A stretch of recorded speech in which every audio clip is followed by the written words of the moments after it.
showing my family and the people around me what success looks like. And it's not just about dollars. That's really important to me. What is it that drives you? What is it that's your why? My first why is my family. I want to show them what hard work is. I am not someone who came from crazy privileged background. And so I bootstrapped this company almost out of necessity. I was 26 when I started this company. What drives me really is the idea that there is still opportunity. A lot of people would say, okay, well, at my age, and I'm 47 right now. So a lot of people would say, here you are at your peak, but I don't really feel that way. And I think the other really, really important thing to me is that I've had an opportunity to grow up in an industry, and I'm generally considered one of the more influential voices in the industry when I used to speak out. Yeah. And I think my industry, it is not an industry, it's more of a vocation, if I have to be honest. It's not one that's taken seriously. It's not one that's set up for long-term success. It's not one... But you've made it into long-term success. Well, which is awesome. I have, and a lot of people have, but I think there's so many barriers to success in my industry that one of my goals is to, over the next 20 years, change the way people look at the events industry and change the way that the events industry operates in order to make sure that other people can see better success and more long-term success than I have.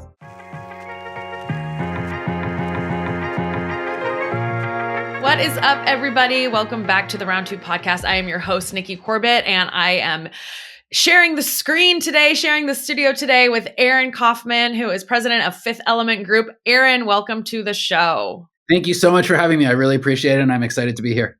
Absolutely, absolutely. So where are you coming at me from in the world? So I'm in Toronto, freezing Toronto, in Canada. Okay.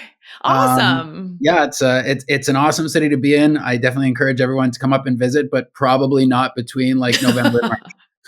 Yeah, I can understand. I'm actually in Liverpool, England right now. And Awesome.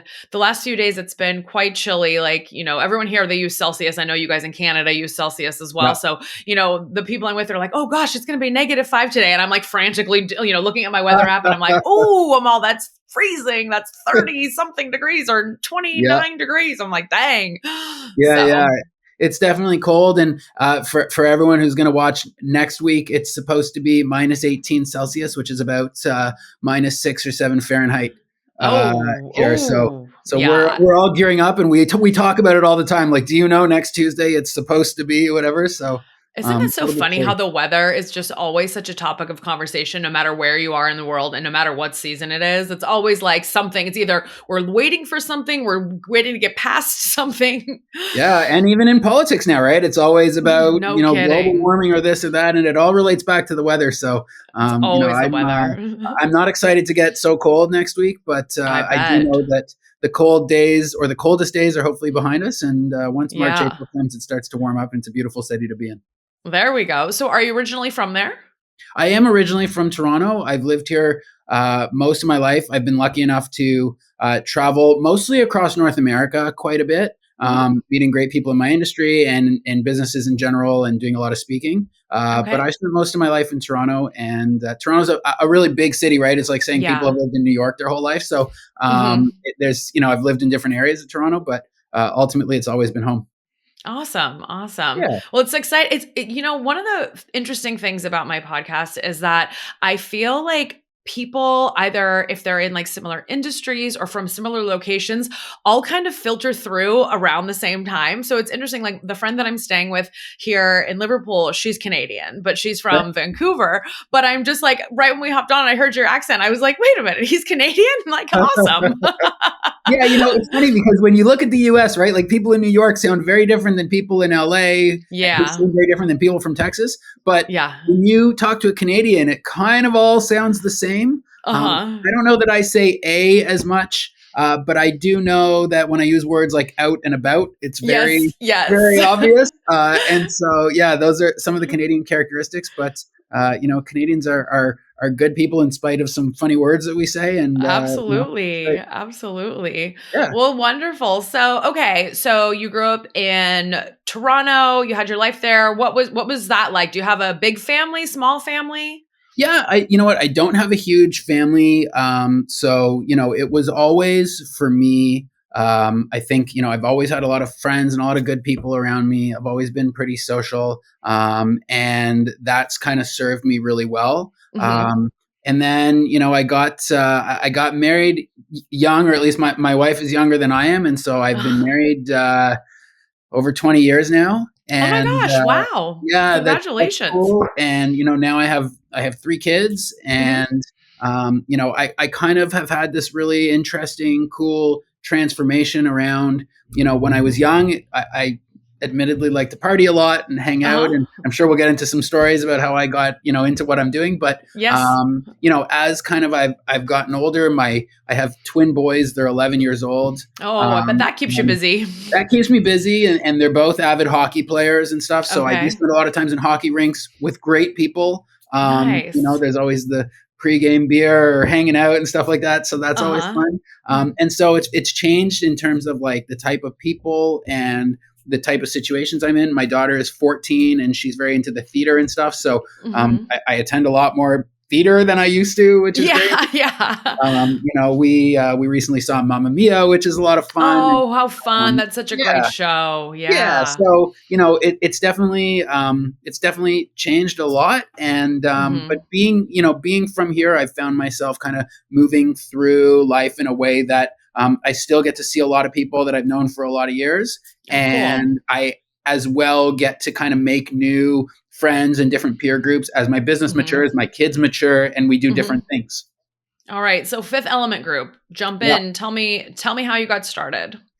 So I got started because, ultimately, when I was 17, 18, 19, I kind of realized at that time, and I'm going to date myself a little bit, but it wasn't a cool situation if you weren't kind of top of your class. And, it wasn't Okay. like today where you can get an education from various different places. The internet was Absolutely. still almost New? non-existent. Yeah, Uh-huh. we'll call it Uh-huh. new. Yeah. And so, for me, it was about learning how to do things. And so I took to being on stage a lot, and so I kind of became an MC for large events. I love being on Fun. stage. I like Mhm. partying and traveling around and doing all that type of stuff. Uh-huh. Um, as I got a little bit older, I moved a little bit more into nightclubs. So I spent a lot of time working with some pretty high end DJs, well known Oh, DJs.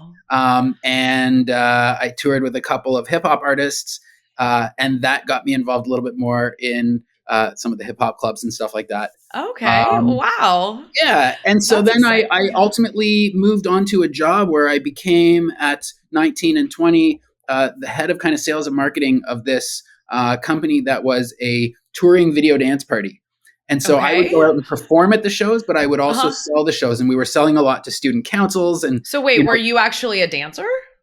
I wasn't a dancer, so as an MC, Okay. I was the guy on the stage being like, no, it was like I guess at the time, right? It was all music videos on the screens, and then Uh-huh. we would kind of cause a bit of a ruckus in the schools, and kind of all the kids Okay. would show up. It's like a school dance, right? Oh, neat.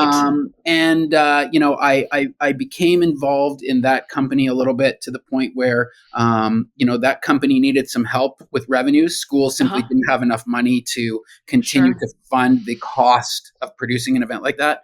So I Mhm. learned about sponsorship very quickly. And Okay. we sold sponsorship to companies like Gatorade and all sorts of Yeah. simply because brands could not bring their products inside of schools, but Oh, I could, okay. right? So Yeah. so I learned that, got into business, got into learning about the business and the industry of it and the money of it. Mhm. And then ultimately, I found a business partner who said to me, "Look, like want, I want to start something new." They funded me opening a company that That's was doing wonderful. live events. Yeah, Uh-huh. I bought them out 3 months into my company. Uh-huh. And then Awesome. from there, it's been history, and it's been like I have to tell you, bootstrapping a company and not having resources like YouTube and all those things. While they existed, Mhm. it wasn't to the same degree. So Content what really year was. was this? What year was this? Just so I can wrap my Uh, head around two, it. two, 2004. Okay. Okay. No, because I mean, I was in college from 96 to 2000. Yeah. So, I mean, it's like I had to go to the computer lab, to check Right. my email. And even that was like such a new concept of, you would only go there to like check your email that maybe you emailed like your professors. It wasn't like I was Yeah. connecting with friends and family via No. email. I was a master of the cold call back then. Yeah. I learned a lot, and I have to tell you, I'm grateful for some of the business practices I Absolutely. learned back then because Hmm. I still employ them today. Hmm. And I tell you that in my industry, I'm known as a bit of a shark for the reason that I have no fear. I'll call up anybody and I'll say anything in order to kind of close a deal. Those are Uh-huh. some of the skills I learned, the old school skills, and I think honestly we don't talk about them enough, right? Yeah, well, But let's talk about them some more because I think it's yeah, so interesting, like in this day and age where I saw something where like it sounds like it sounds like we're in a similar age range. Like our generation is like that generation where we grew up without cell phones, without the internet, without all these things. And like no one from, I'm sure your kids have had screens since they were born. And yeah, it's so crazy to think that we used to leave the house and be like, okay, like see you later, or go to meet somebody for a cocktail. And it's like you just made the plan and then everybody just showed up. Like there was yeah. no like texting, like, hey, we still doing this? Or like, I'm on my way, Yeah. know? Hey, listen, if something wasn't going well, I would get a page like Right. Oh gonna be my late or gosh. something, right? Yes. Yes. We used to do this funny thing where we would, if we had to make a phone call, because making a phone call meant stopping at a payphone. You had to have a 25 cents in your pocket or Yep. whatever else, and so we would Hmm. do this thing where we would make collect calls, right? But when it said give your name, right, we would Hmm. say, "Sorry, I'm going to be 10 minutes late," right? Oh my God, that's So, so brilliant. right. I And so love that. that would end up on the page and stuff. So we had all sorts of interesting Yeah, tricks to try and save some money and make phone calls and do things. But yeah, totally. I didn't have my first cell phone till I was 16, I think. Okay, I didn't have Um, my first one till I was like 21 or yeah, 20. And I it was a brick. It was huge. It yeah, was so thick and you could only make calls for the amount of minutes that you bought each yeah, month. absolutely, absolutely. I had my first job when I was 14, and by Hmm. the time I was 16, I just it was something that I thought was so cool. And yes, it was a big Yeah. brick, and yes, I had to pay for like 30 minutes a month or something like that. Hmm. Certainly, there was no texting.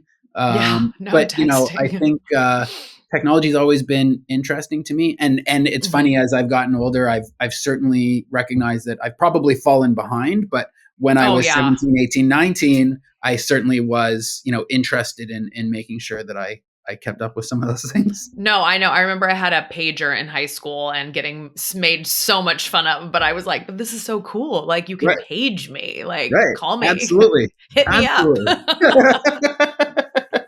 For sure. Oh my gosh, that is so wild. I know it's funny you brought up payphones because I was actually having a conversation with my parents over the holidays and I was telling them how when I was younger and in high school and would get grounded and I was like my parents were so strict and I was always grounded for something, but I would I would tell them like, "Oh, I'm going to go take a bike ride," and I'd have a pocket full of quarters so I could go to a payphone and then call my friends and be like, "Okay, what's going on?" Right? That's Yeah, yeah, and there was no time limits on those things, right? You could just talk right. talk forever. So Yeah, yeah. So wild. All right. So this has been so great. Oh my God, I love it. So tell me, what exactly does Fifth Element Group do? yeah, so Fifth Element is an internationally award-winning design and management firm. So we take on large-scale corporate clients Hmm. uh, in pretty much any kind of business background. So we do a lot of Okay. government, a lot of blue chips, so banks, law Hmm. firms. We work with a lot of really creative brands, fashion brands, Fun. and so we essentially take on a project from the beginning. Hmm. We are assigned, whether it's a brand guideline, a brief, a product launch, or whatever it is. So we're assigned kind of a scope of work and a summary, and then we establish the overall look, feel, the management of it, registration, brand, whatever the company will allow us to do. Sometimes we'll partner with their marketing agency or their PR agency, Hmm. but essentially anything live experience based Oh, cool. is what we do, and we do all of that work in house. So, contrary to a lot of other companies in my industry who sub those projects out to third parties, like we Hmm. have a design department in house, we have a projects department in house, and we do all of that stuff internally so that we can control the budget. Number one, Yeah, so that we're fair. not being sold to. Hmm. But number two, we can also make it far more cohesive and far more, I hate the word experiential, but far more experiential because we're Mhm. actually doing the work here. We're making sure what we pitch is what we build, is what we execute on, is what we install. Mhm. And so it seems to be, a winning formula so Yeah. far. We've been nominated or won about 120 international awards, Oh my gosh, which has been great. congratulations. And, as the owner and president of the company, I've had some amazing experience and some great opportunities, and it's been a really fun ride. So, how has the company evolved over the years? What did you start out doing, and how have you added to your portfolio since? Yeah, so I mean, we started out more as a design agency, so really Mhm. predicated on the creative.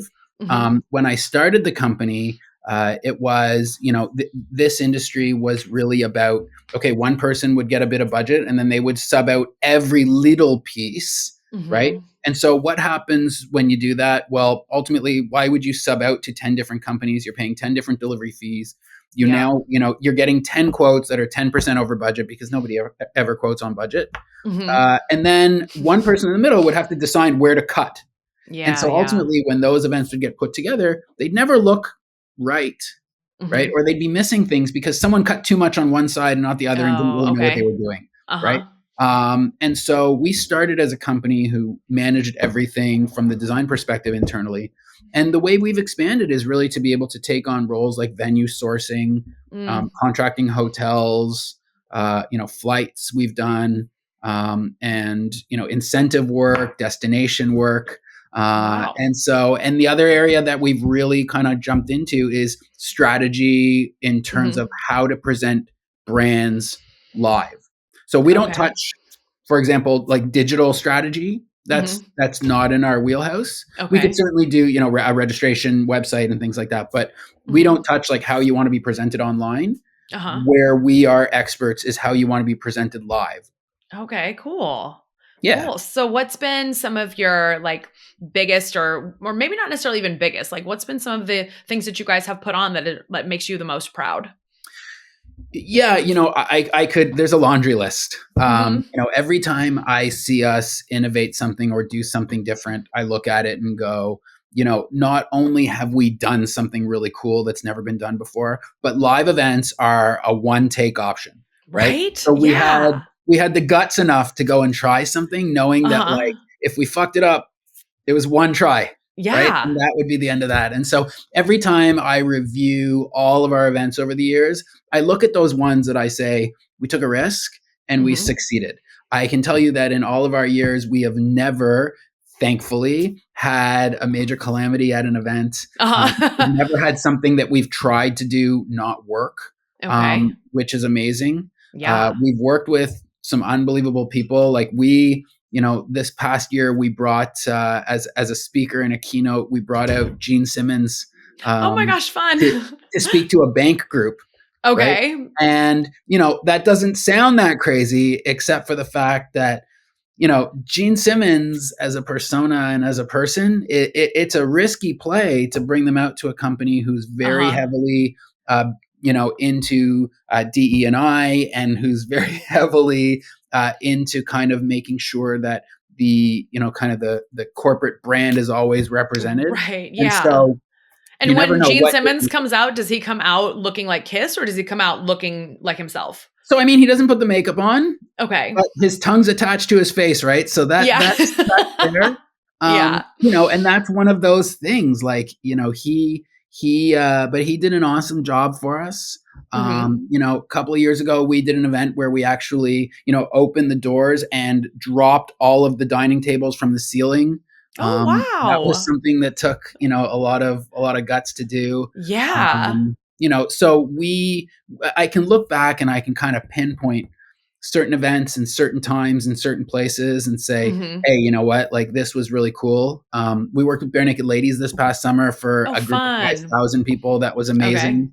I'm And like, I so, remember them from high school. yeah, that's it. So I think there's a lot of fun things along the way, and I think one of the cool things is that we always are getting the opportunity to innovate something or do something different, and no Mhm. two events are ever the same. So we Yeah, of never take course. one event and try and copy it for another client. So That's if that. you're as you're working on these events, are you guys kind of in your creative process when you're collaborating with, the venue or the brand and or whoever you're working for, Yeah. do you kind of take what they say and then come back and say like, hey, these are the people who we think would be great speakers?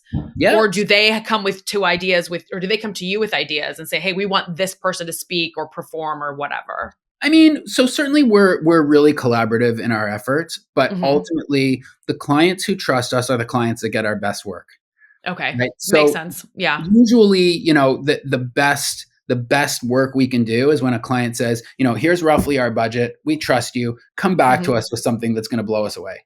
Awesome. Right. That's And so then fun. we can, yeah, then, it's never just like for us, it's never like, well, here's what we recommend. Here's one option. It's kind of like, well, we Hmm. understand that this is maybe a little bit more risky. Hmm. Here's a little bit of a safer option. Here's someone you might not have heard of before, but here's why they're good. Yeah. Um, Yeah. and we try not to be typical. Hmm. So, we were working on just before COVID, we were working on an event in the real estate agency, and we were very close to signing the contract until everything got shut down. Of course, Yeah. Yeah. that would have had Martha Stewart and Snoop Dogg as the keynote. Oh, Right, fun. right. Yeah, yeah. And that's the type of work that we aim to do. I Something feel that like they're the best unlikely duo that's like just everybody is just fallen in love with Yeah, absolutely, absolutely. I would love to be a fly on the wall, like where they're when they hang spending, out. yeah, where they're spending time together, just hanging out. Like Yeah. I can't imagine what is said or done in No those kidding. conversations. Part of me thinks it's like it would be so cool, and they would have some great ideas, and part of me thinks it'd just be really fucking weird. And so Yeah. I think I don't know. I know. Well, it's funny because what trips me out about where I'm currently at in life is that I look at some of these people that I, was either listening to their music or they were on TV shows that I watched. And then I pay attention to what they're doing now. And I'm like, oh my God, like, isn't Snoop Dogg like in his 50s now? And I'm Yeah, like, wait a minute. When Gin and Juice came out in high school, that means he was like, 18 or 22 or something like that. And it yeah, just absolutely. blows my mind that, these people are still out there and they're doing things and that these younger generations are also like enamored with them and listening to their music and thinking they're Yeah. cool. And I'm like, dude, he's been cool for like 35 years.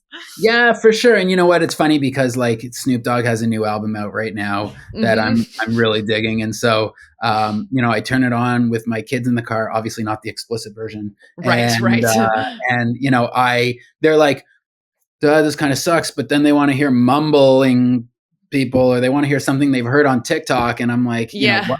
this is terrible music. So it's Hmm. always interesting for me how with generations and different eyes and different ears and whatever else that, things change. Hmm. And, I really value a lot of that, whether it's music or otherwise.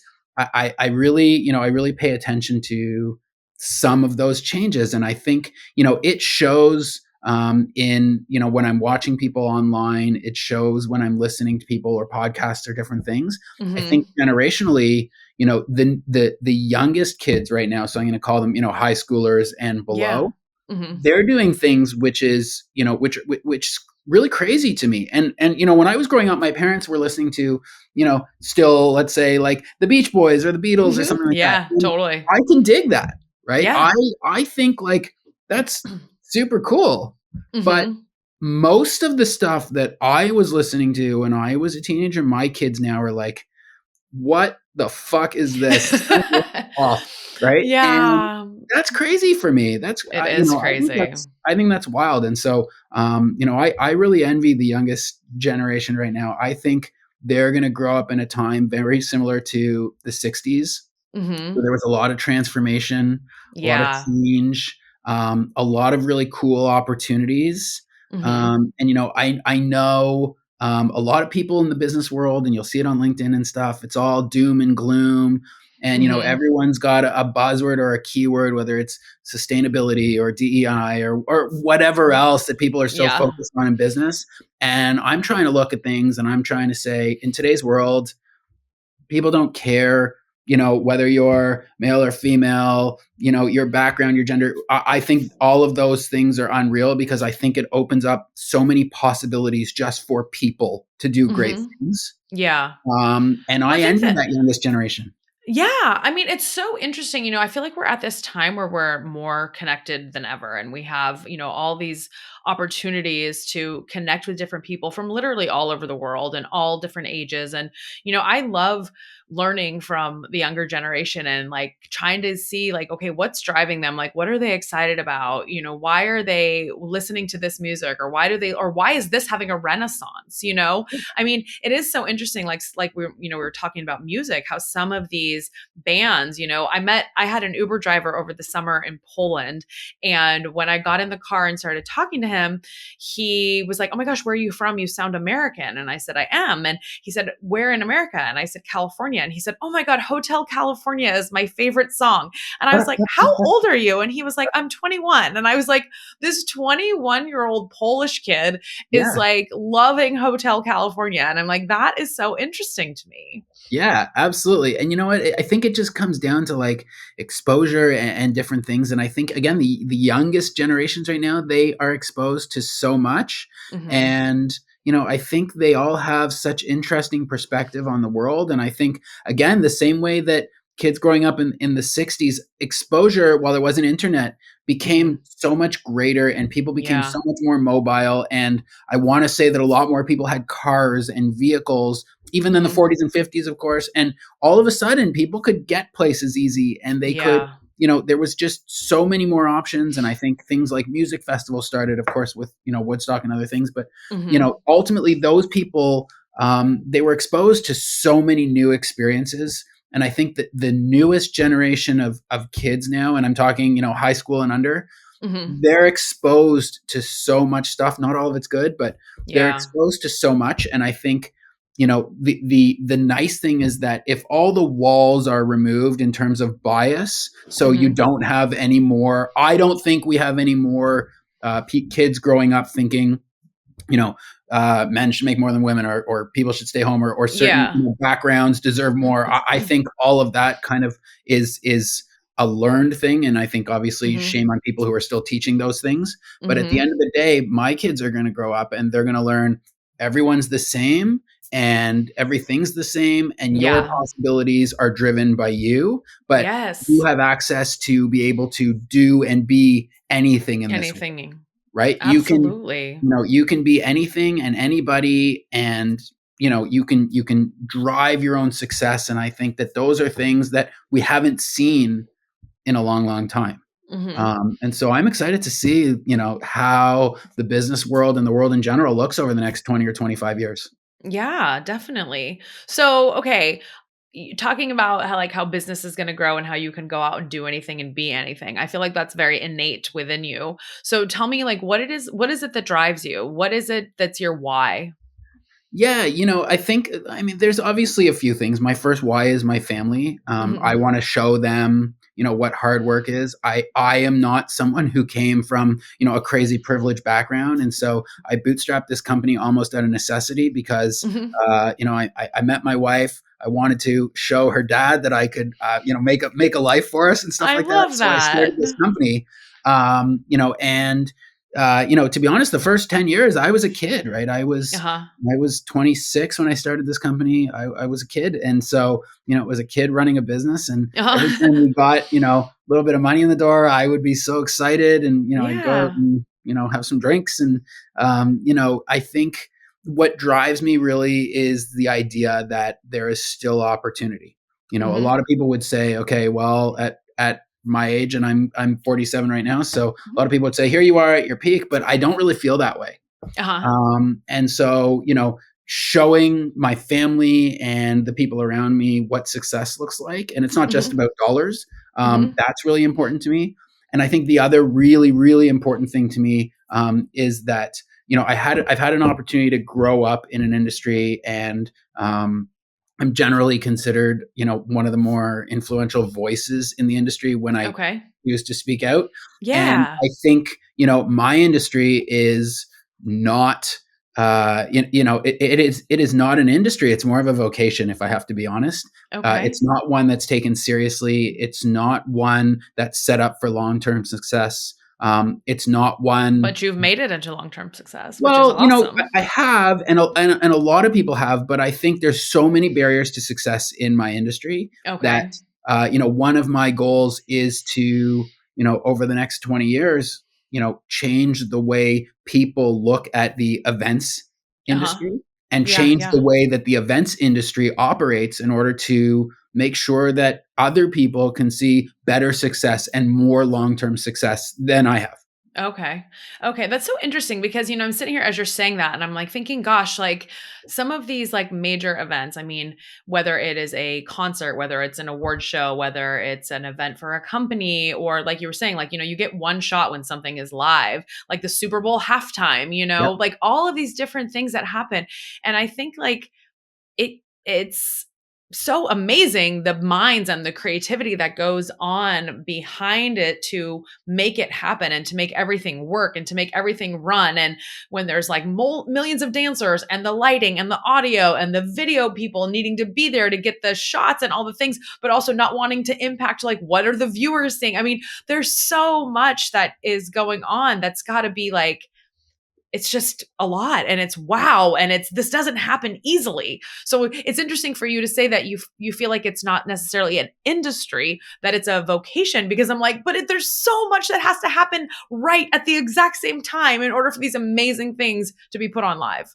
Yeah, you know what? Well, I'm certainly generalizing. You're seeing the best the industry has to offer, Mhm. and certainly there are some people, or even a number of people, that do great work, right? But this is an industry that doesn't understand business. So you have a bunch of young creative people who essentially work for other people for a very limited amount of time and say, "Hey, I could do this myself." That's Okay. never a good thing, right? Uh-huh. Because then there's not learning involved. Mhm. My staff here, for example, I think there's an average tenure of about 5 or 6 years, which Okay. is exceptional in Mhm. our industry. Is it? I am Okay. How also many people are a part of your company? What's your head we have count? we have 10 people here full time, and then Okay. ultimately, we can grow from there Uh-huh. as our events are happening. Yeah, yeah. Um, and that's considered a fairly decent sized company in my industry. Wow. Okay. And so what you don't see is that for every good company, there's like 200 people who are solopreneurs working in their basement, don't Mhm. understand how to do things, undercutting, copying, stealing,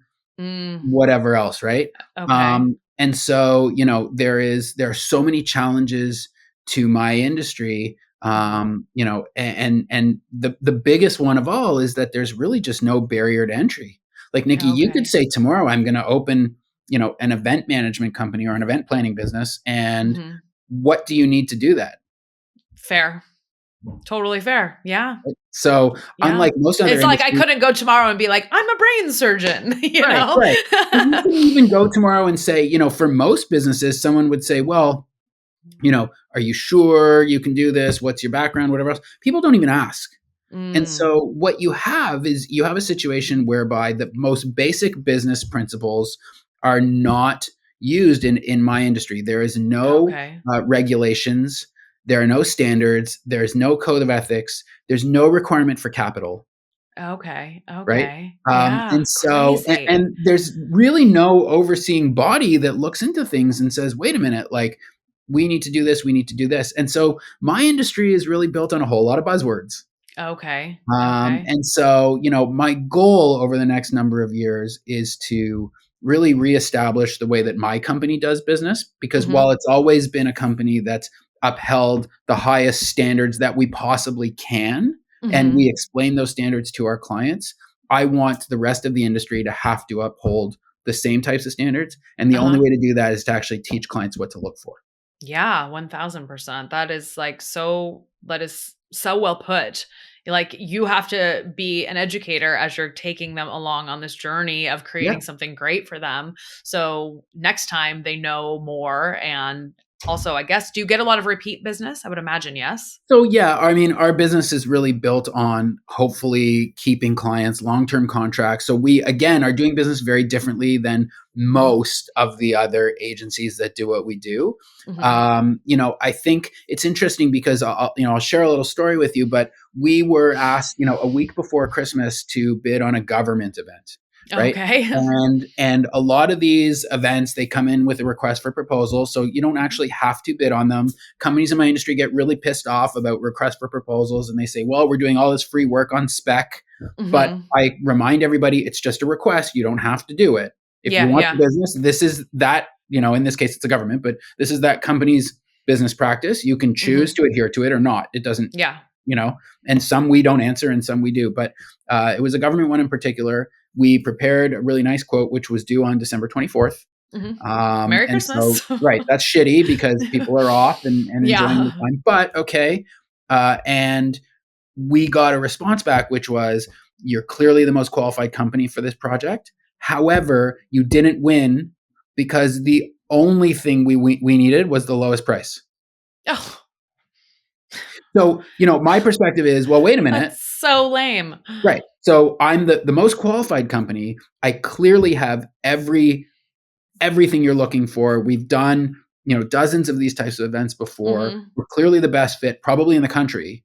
Mhm. But yet we didn't win because our experience cost too much for you. Right?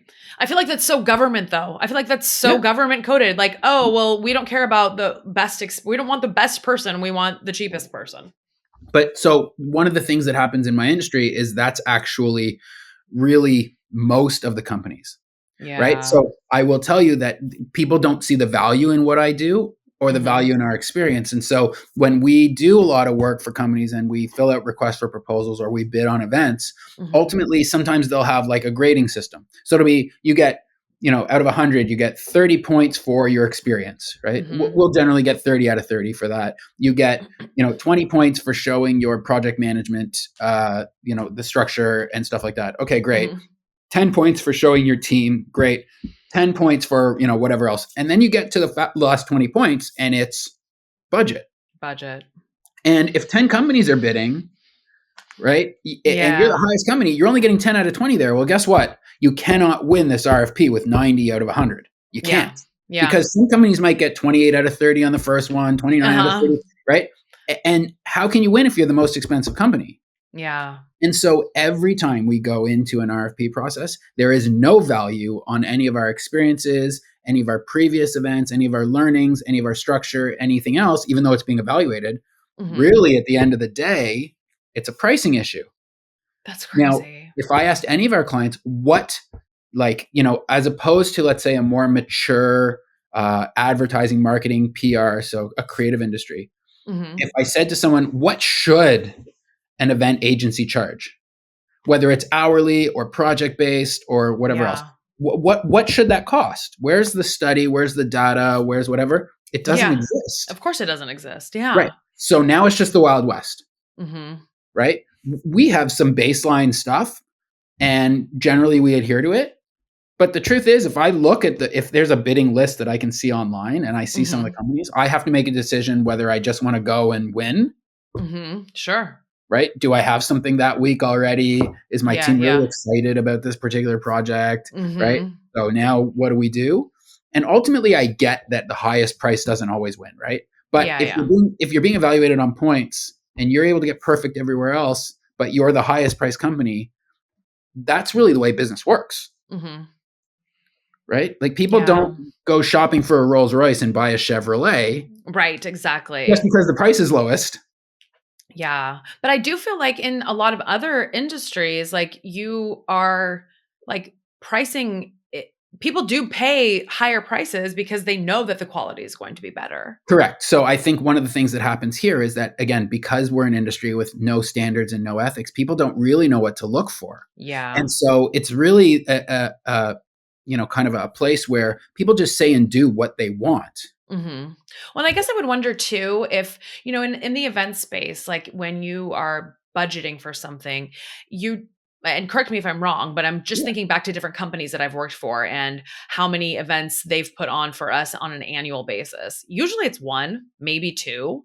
Mhm. So if they're budgeting a certain amount for something and that's in that annual budget, and then they come along and they're looking for things, they're probably like not understanding the costs associated. They're probably not understanding like how inflation impacts your industry, not understanding about how like bells and whistles and how all those amazing things like like cost probably way more than you think. It kind of reminds me of construction in some ways, Yep. where people will be like, oh, I'm remodeling my house and I'm paying X, Y, Z. And then they, reach out to different subcontractors and find out that like the paint job is going to cost $15,000 just for the inside. And they're like, what? How? That's impossible. Right. Shouldn't a guy be able to do it for like $100 a day? And it's like, no.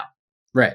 Well, it's interesting that you make that analogy, because similar to things like all of a sudden construction will come back to you and say the price of wood went up, right? Mhm. Or, Yeah. we can't get appliances because they're stuck in the Suez Canal, which I know is a big thing for Yes. right? Yes. So, that certainly can happen, right? And so for us, like, imagine everybody is walking around the world saying that the cost of living has increased, right? Uh-huh. And what's one of the major things that has increased in the world? Food. Food, right? Well, guess what? Every time I book an event, what's There's involved? There's going to be food there. Food. Right? Yeah. And so right away, people are like, it's people who don't know anything, because my industry doesn't teach people what to look for, right? Mhm. So it's people who don't know anything, who are setting budgets, or who Yeah. won't give you a budget. And then they bitch and complain later because, well, food's more than we thought it would be. Well, what yeah. did you think it Isn't would your be? grocery bill more than it used to Right. be also? And so if you think like a piece of chicken at the hotel shouldn't cost more, but a piece of chicken at the grocery store does, that's Yeah. easy, right? Yeah. And so I think we end up in this situation where, again, you have just a bunch of people, like, you ask clients, what's the budget? And they go, I don't know. So I now say to a client, okay, I don't well, know. is it $1 million? And they're like, no. I'm like, well, $500,000. No. $250,000. No. Okay, well, then you have a budget. What is it? Yeah. Exactly. So, Exactly. I think, again, that people think that event professionals are crooks. Okay.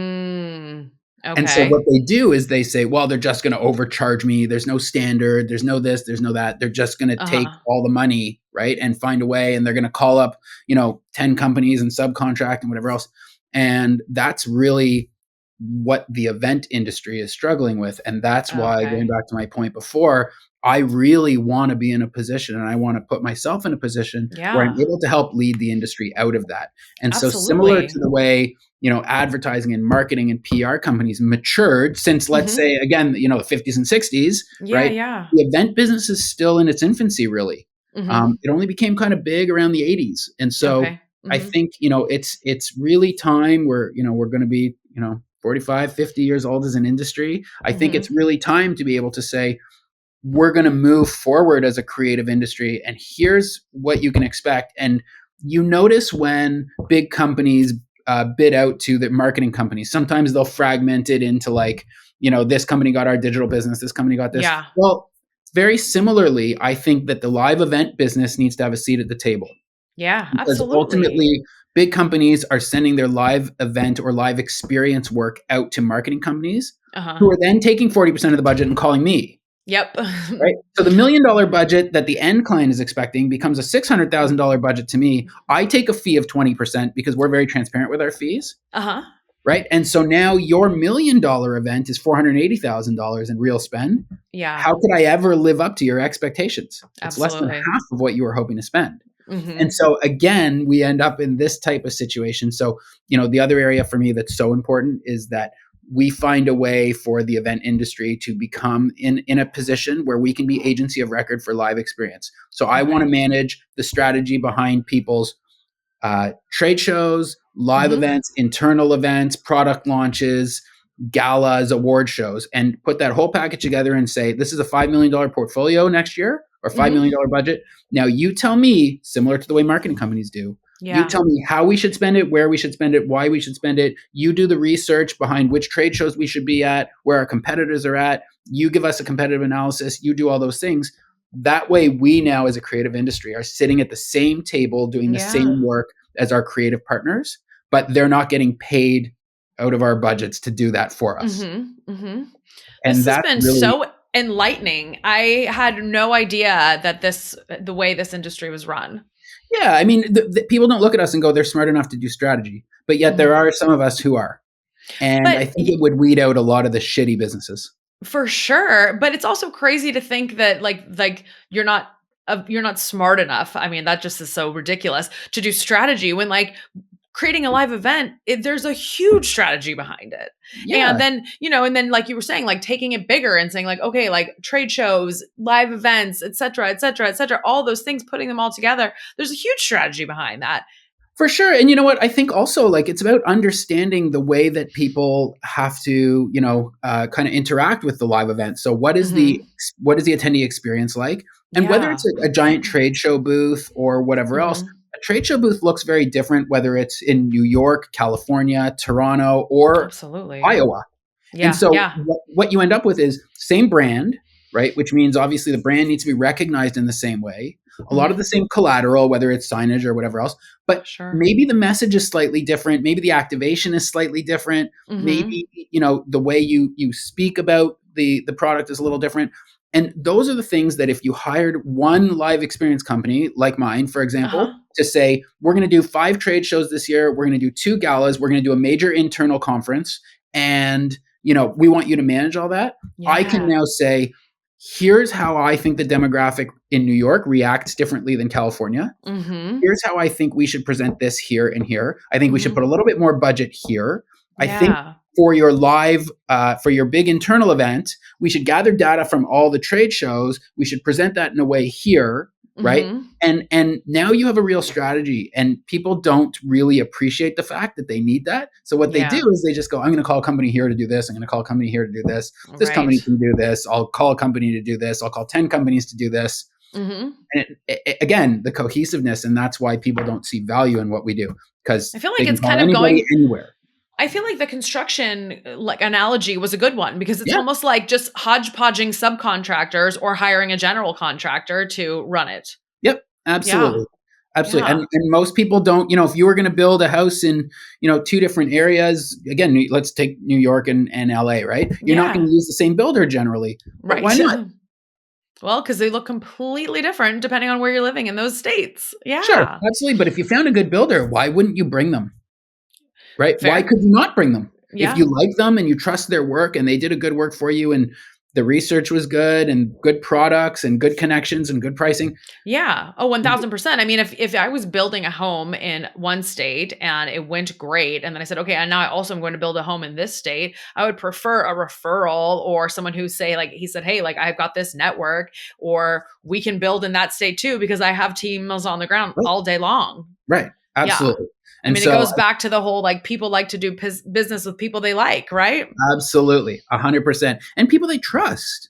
Trust is so clutch. Yeah. I Right. mean, And it's so, so, so, so important. I don't yep. see why you wouldn't want to have. I mean, I know even just like a totally different analogy, but it's like even with different things in life, right? Like different, ways to like maintain our physical health, right? It's like Mhm. I have my team of people that like helps keep this going.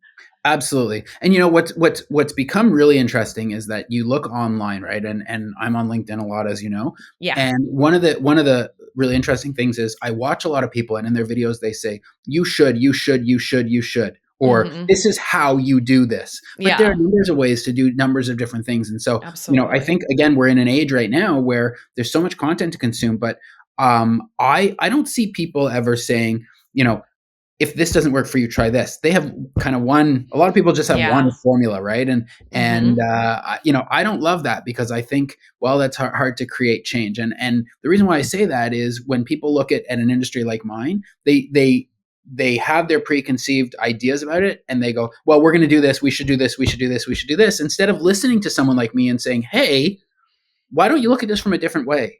Why don't you look Yeah. at a different perspective? Why don't you give us an opportunity to say, okay, usually we piece this out. However, fifth element, I'm going to give you 30 days. Come back with a proposal to take over this, this, this, this, and this, Hmm. and let us try. Right? If you don't like Yeah. it, you don't like it. It doesn't cost you anything. It costs me a lot of money and time, but I'll Hmm. take my shot at that all day. Yeah. No, I think that's so smart, and I think it makes a ton of sense. I mean, because you're right, there's more than one way to do everything, and yeah, and LinkedIn right now is definitely a hot pot of everybody saying like how to do X or how to do Y, and it's all these like hook based things, which I mean they help and they can work, but just because something works for you doesn't mean it's going to work for me. It's like anything. Absolutely. And it's before we started recording, right? You were talking to me about your amazing podcast, and you said that when you started it, it kind of had Mm. a direction, and then it kind of took on a life of its own, right? Uh-huh. And you're a great host, and I think I'm having a lot of fun Thanks. here. Yeah, thanks. But Me you too. can see why kind of you were able to roll with how things were going and Mhm. adapt to that. And now you have a podcast that I get a sense when we talk about it that you're very proud of and that you love, Yeah. and that I think when I look at that, I go, this is somebody who started something because they had a passion for it, Mhm. recognized there was kind of a space in the market to do something that they continue to be passionate about. Yeah. And now they're going to drive it forward and see where it goes, right? And Mhm. along the ways, you may have some twists and turns and who knows what, Absolutely. right? And this Yeah. podcast may blow up and you might get a huge podcast deal out of it. And, From hopefully your that mouth to the universe. Yes, that is the plan. That is the goal. Absolutely. But, I think at the end of the day, like that's what's missing in my industry, right? It's like Mhm. there is no real, like, somebody does this and this is the way they do it because this is the way everyone does it, and blah blah blah. And that ultimately is what I want to change. Mhm. I love that, and I can see your passion. Speaking about passion, I mean, I feel like just the passion is coming out of you. Every single thing you talk about, I can tell that, like, you're good at what you do because you have such a passion for the entire process from start to finish. Yeah, it's a little passion, a little ADHD, a little of both, I guess. Mhm. So, what about challenges? Like, what has been your greatest challenge as you've grown this business over the last 20 years? Yeah, I think we've kind of touched on it a little bit. I think, Mhm.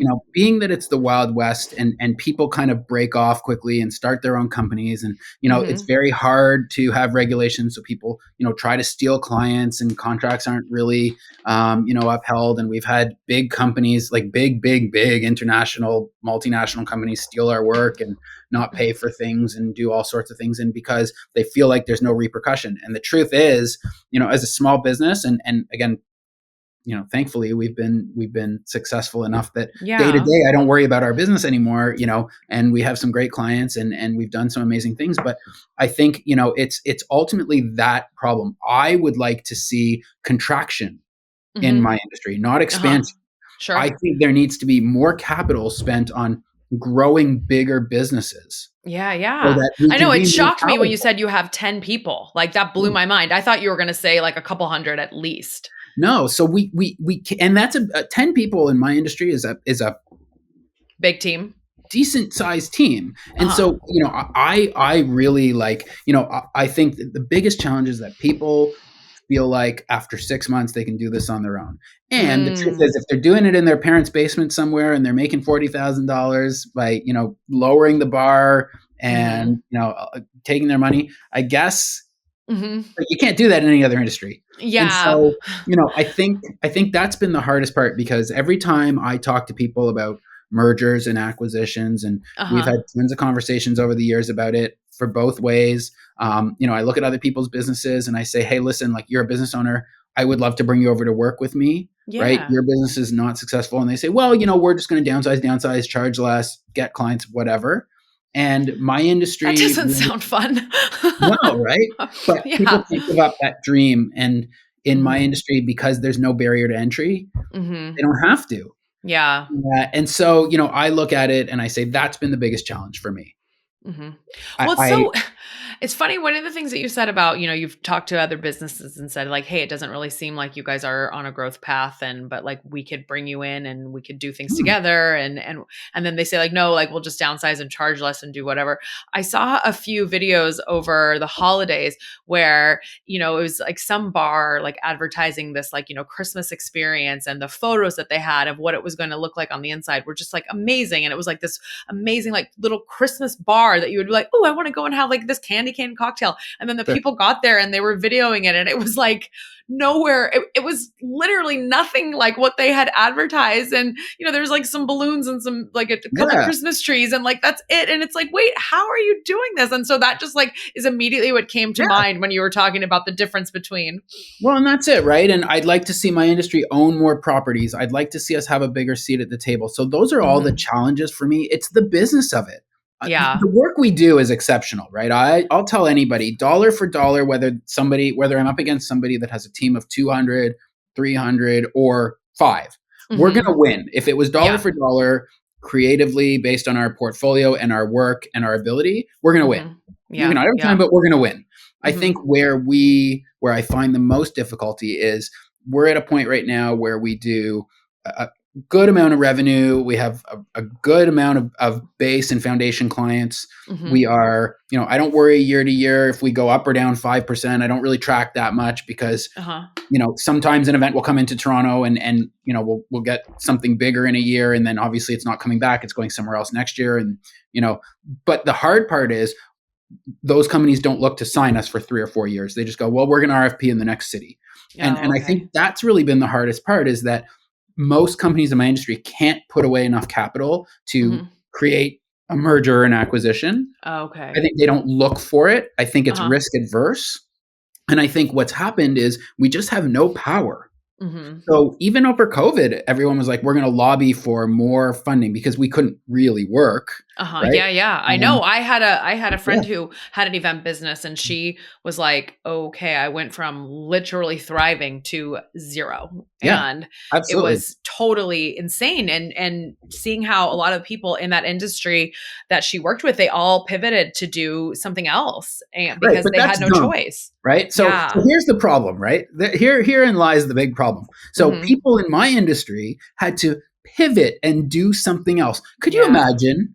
Like, how do you pivot out of your career and just do Right. something else? Right. Right? But, Right. but naturally, and how naturally did you just say that? My friend, and it's terrible that it had to happen. So Yeah, yeah, I'm yeah. not saying anything about that. But my friend just pivoted and did something else. Yeah. I I know. I know. It's now that we've had this conversation and I've learned so much about like the actual business side of things, I'm like that is truly insane. It So is we did truly not pivot. yeah, clearly. So how did you guys stay afloat? How did you keep your team? So kept my team. We worked on strategy. So again, we reached out to clients. We pitched ideas. We had Mhm. clients reach out to us and say, "Hey, like we can't do this big live event, but we need to create an Totally. experience somehow." We Mhm. did we did do some digital work. So I didn't consider that a pivot as much as a strategic change. Yeah. And, Well, I and mean, you guys are it's like you money. had to. We did with my company, we had an annual event. The company I was working for at the time Mhm. when COVID hit, right? Yep. Every year there would be two events. The we did have the one in January, and then obviously the one that we had over the summer of that first year of COVID, we had to grow like greatly change because we couldn't do it in person. Yep. So the way that we did everything, I mean, it was nuts and it was still a ton of Yeah. work to Absolutely. do something online Yeah. for the entire company. And it was terrible. And Yeah. so, one of the things that I we was did. literally cooking on Zoom There you go. for Right. everybody online. Yes. Right. And so one of the things we did, like we worked with a client and we brought in like a sommelier from Italy, Ooh, right? So fun. we had fun ways to do things, but we also worked with some great foundations. So we Mhm. realized that one of the areas that would be as hard hit as we would be fundraising and foundations and associations. And so we Mhm. reached out to some, and we were lucky enough we did a big launch with the Jane Goodall Foundation, which was a lot of Mhm. fun. And all sorts of different charitable organizations who also struggled because they couldn't do their signature events anymore. We kind Yeah. of said, listen, I don't know if a digital event's going to cut it. Like you're going to send them, some salami in a box and Mhm. whatever else. That may not cut it. So let's create some sort of fundraising campaign or an awareness campaign or something else. And so we were lucky enough that we managed to do that. Uh-huh. And while we shouldn't have been, my team agreed that we are going to come to the office every day and grind through Okay. it. Uh-huh. And that's what we did. We kept each other safe, obviously. Yeah, sure. But at the same time, we realized that this was an opportunity. And when we came out of COVID, Mhm. the following 12 months, we actually had the best 12 months we've ever had, Oh, simply that's awesome. because we were operating now on two sides. We got a call for a ton of new events, but we Yeah. were now getting calls for strategy. Yeah, there you Right. go. And so again, going back to the hard part for me is that I feel like we've never as an industry matured enough for me to get to a seat at the table to sit Mhm. between the marketing and the ad and the PR people and say, but wait a minute, you're going to do this, you're going to do this. Neither one of you know how to actually do that representative to your customer as a live Uh-huh. experience. So now give that piece to me. Let Yeah. me work through that strategy. You know what I And think is so yeah. interesting about everything that you've been sharing and how all this has been going, right? You have been already doing this for 20 years. And even your time before you started your company, you've been in this space, right? Mhm. With your emceeing and all the Yeah. things you've done. What I find so fascinating about this is like, I feel like you're about to embark on this other uncharted journey and you're going to figure it out and really like change the game for all of those who are, coming up behind you, which is so cool because, to sit there and be able to say like I've done this for 20 years and like these things still don't happen, so now I'm going to go and make them happen. I think that's a pretty cool place to Yeah, be. I pre-COVID, I was doing a ton of speaking, and I used to get shit on all the time. I'd travel to cities and I would talk about some of these things, right? The efficiencies and the business practices of events, and people Mhm. used to get so pissed off at me, partially Interesting. because the industry has kind of two different factions. One who is a lot of young people and very excited about designing and being in the industry, and a Yeah. lot of dinosaurs who Uh-huh. would look at me and go, shut the fuck up because I don't want anything to change. If you start teaching clients about the way, hourly charges instead of just like we're billing whatever and this and this and this, I'm not going to make as much money. And I would Yeah. say, but it's for the industry, Yeah, right? So yeah. yeah, old fossil need to take a step backwards in order to grow your business, but they weren't Uh-huh. interested anymore. I think now Yeah. 5 years later, a lot of them didn't have the energy to kind of continue growth post Mhm. COVID. So they're Mhm. still teaching the industry, which is a whole other podcast maybe. But Yeah, yeah. one of the things that there is room for now is innovation. And so, to your point, I think I've just recently started doing a little bit more speaking again and stuff like that. I think I'm going to write Mhm. a book, which Awesome. I'm putting it out in the world because I Yeah. procrastinate a whole hell of a lot. But I'm going to try. Yeah. You Hey, I've know, got someone I can connect you yeah, with to help you get I love rolling that. on that. I love Yeah. that. And I think I'm going to do a lot more speaking. Mhm. I've been working on some, a little bit more personal branding with people in my industry, some consulting stuff, and Cool. I'm really loving that. And so I love what Fifth Element does every day. I'm in the office every day with the rest of the team, but Uh-huh. I have such an unreal team that, I think I'm almost aging out of some of the creative and stuff that they Oh, want to be okay. doing. Uh-huh. And But it's so, great you've built a team that you can trust to hand that yeah, off to and, absolutely. go and pursue the other things that you feel you're passionate about this phase. Absolutely. And don't get me wrong, I mean, I can still design a really cool event, but Yeah. I think at the end of the day, this is now a space that a lot of my staff is really passionate about doing things. Uh-huh. They're a lot of them are 15 or even 20 years younger than I am. Mhm. And, again, they have their own ideas and they're an awesome team together. And so Yeah. I finally have the opportunity now to get, we recovered post COVID and we're, in a great place and whatever else. And so I now have the opportunity to get back out. And I really want people to understand that, everyone has to fight for this. And it can't Mhm. just be, one people or two people or five people. Yeah. And, we need to create some real North Stars. Every Mhm. industry has a North Star. Like if you look at, what podcaster do you look at and say, that's the one. I love Oh them. gosh, totally. I mean, God, Right? there's so many. It's like, you think about like what Jay Shetty's doing and what Joe Rogan is doing. I mean, he's like the pioneer podcaster and especially in the long form content space, and then Yeah. I look at some of the girls that I follow that are like younger, like, younger millennials or like older Gen Z who are Yeah. doing things. And I'm like, oh, that's really creative and really fun. Yeah. So, Or look at like that, the Call Me Dad. Is it Call Me Daddy or something? It's like oh that. yeah, yeah, yeah. Call her Right. daddy. Yeah, Yeah. yeah. Right. Like how fucking cool is that? She whatever she's doing, she's now like, got $100 million deal and Oh, whatever yeah. I else. mean, she's huge. She's on her second massive deal. I mean, she was Absolutely. at Barstool and then she Yep. got poached over to Spotify. And now I think is that she's with SiriusXM and she has Yeah. her own network. I mean, she's doing Yep. great. And Yeah. so my industry, like if you ask people like why do you do it, they go, I love it, this and that. But I want to get like I don't need to be filthy fucking rich. Uh-huh.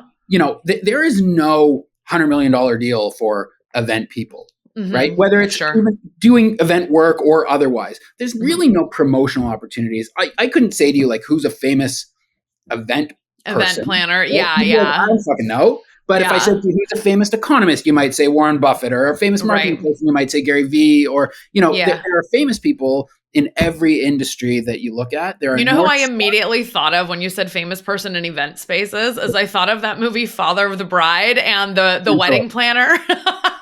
For fuck's sake. Yeah, or Franck, right? Or there's Franck, the wedding yeah. planner and Jennifer Lopez. Like, Yeah, that's insane. So, totally. It's so insane. for me, one of the things that I think needs to happen is industries need North Stars, right? They Yeah. need people to aspire to. I have Mhm. one in our industry, thankfully, but you need people to look at and say, that person did that.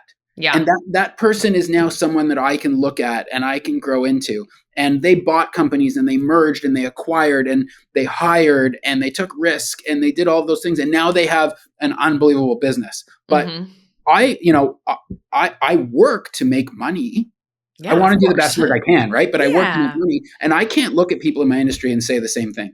I think a Okay. lot of them are just working because this is something they can do, and maybe Mhm. they're good at it, and they Mhm. started as a hobby, and they planned their like best friend's niece's uncle's daughter's wedding, and they said, "Oh, Yeah. I'm going to work in the industry." And so Mhm. I have this real passion for the idea that there That is needs to clear. be, yeah, I there love it. needs to be I North love Stars. passion. Yeah. Yeah, definitely. Oh my gosh. Well, this has been so enlightening. It's so funny being a podcast host. I swear, I am so grateful because I get to have these conversations with all of these really cool people doing really cool things. And every once in a while, I will have somebody on who just it gives me such an education like beyond what is normal for these conversations. And this has been one of those where my mind, I'm just like, wow, I learned so much from you. So thank you so much for being here and for all of your, everything you've talked about and sharing all of your passion and kind of pulling the curtain back on your industry. It's been wonderful. Yeah. And you know what? Thank you for giving people like me an opportunity to kind of speak Sure. out and be heard, because again, not everyone wants to hear from an event person. And so I think, Yeah. at the end of the day, there are smart event people and good business people in events. And so, find those people if you ever need work in general. And I also want to encourage people, hopefully you'll share at least my LinkedIn, but Oh no, that's my next question is tell people how they can find you. yeah. So, I mean, easiest way is LinkedIn because I always Yeah. respond to every DM. In fact, yesterday I made a really interesting post, and I had Grace Andrews, who is Stephen Bartlett's kind of marketing and PR person, comment back on one of my posts. I actually said that I wanted to hire her. You wanted to hire her. I saw that. I was like, bold move. I love this. Yeah. And meanwhile, now I have like my inbox is flooded with people saying, "Well, I'm not Grace, but." Yeah, exactly. Right. But you kind of knew that was going to happen, right? Absolutely. But let me tell you, just before we go, that people in my industry don't hire marketing people. Like this is something where most of the notes are like, I didn't realize that event agencies are willing to do this. Yeah. I had never thought about that. And so, Yeah. I'm going to, I want to do a podcast and I want to do some other things too. So I'm going to have you on my podcast. Heck yeah, absolutely. But yeah, I think, best way to reach me is LinkedIn. You can certainly find me in other places, and I'm happy to talk to people about the industry. I'm happy to chat and get on calls and stuff like that. I'm also doing a little bit of consulting work. So if anyone wants to reach out in terms of, opening or starting or building a creative industry business, that's something that I'm pretty passionate about, and working with people on building their own personal brand as well as their business brand side by side. Awesome. So I'm working with a lot of creative entrepreneurs right now and having a good time and making sure they charge enough for the work that they're doing. Yes, that is so key. Yes, absolutely. Most people don't charge enough, right? Yeah, 100%. Yeah, love it. 100%. Well, Aaron, thank you so much for being here. This is such an enjoyable conversation. And everybody who is listening or watching, thank you for being involved in the Round 2 podcast. And as always, please like, comment, share, subscribe. Those 5-star ratings or whatever rating you choose to give us does matter and helps a lot with the algorithm. So thank you so much. And we will see you next week.